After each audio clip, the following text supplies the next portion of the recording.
Thank you. I appreciate that.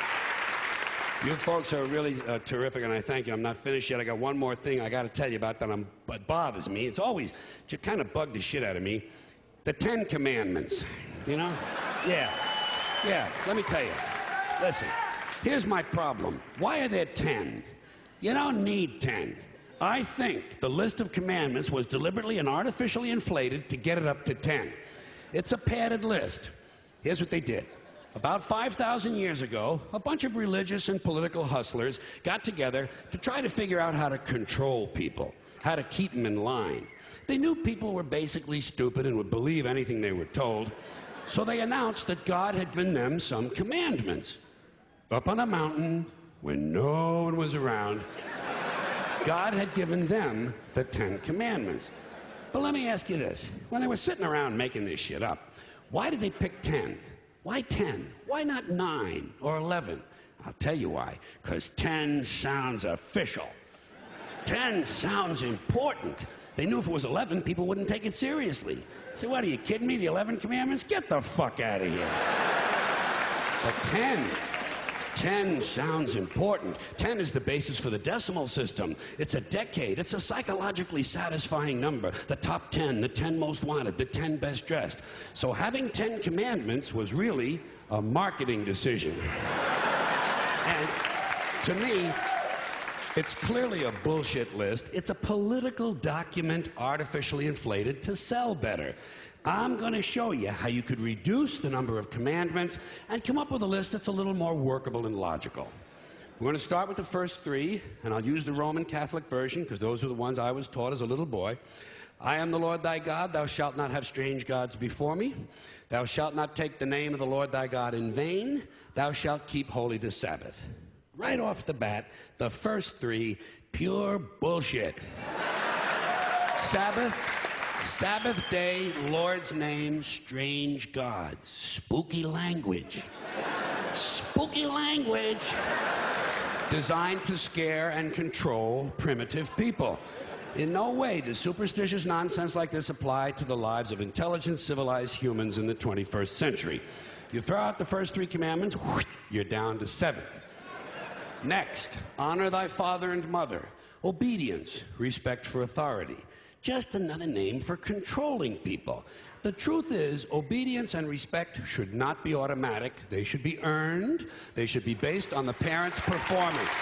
Parent's performance. All right? Some parents deserve respect. Most of them don't. Period.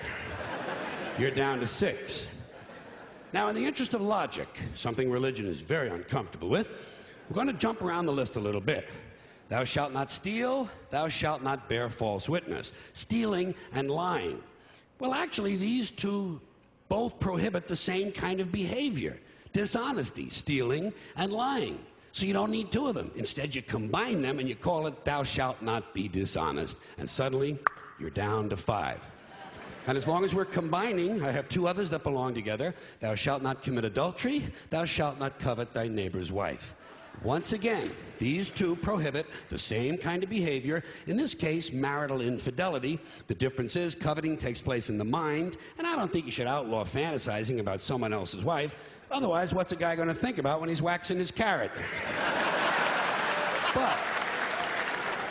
But marital fidelity is a good idea, so we're going to keep the idea and call this one, thou shalt not be unfaithful. And suddenly, we're down to 4. But when you think about it, honesty and fidelity are really part of the same overall value. So in truth, you could combine the 2 honesty commandments with the 2 fidelity commandments and give them simpler language, positive language instead of negative, and call the whole thing, thou shalt always be honest and faithful, and we're down to 3. Thou shalt, they're going away fast. Thou shalt not covet thy neighbor's goods. This one is just plain fucking stupid. Coveting your neighbor's goods is what keeps the economy going. All right? Your neighbor gets a vibrator that plays "O Come All Ye Faithful." You want to get one too. Coveting creates jobs. Leave it alone. You throw out coveting, and you're down to two now: the big honesty and fidelity commandment, and the one we haven't talked about yet, thou shalt not kill, murder, the fifth commandment. But when you think about it, religion has never really had a big problem with murder. Not really. More people have been killed in the name of God than for any other reason. All you have to do... Sure.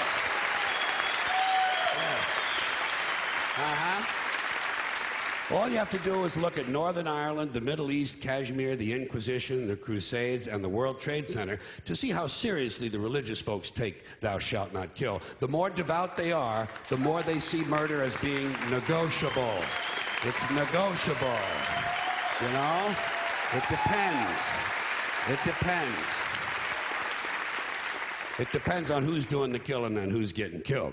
So, with all of this in mind, I leave you with my revised list of the 2 commandments.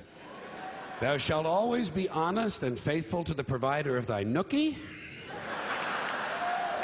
And thou shalt try real hard not to kill anyone, unless, of course, they pray to a different invisible man from the one you pray to.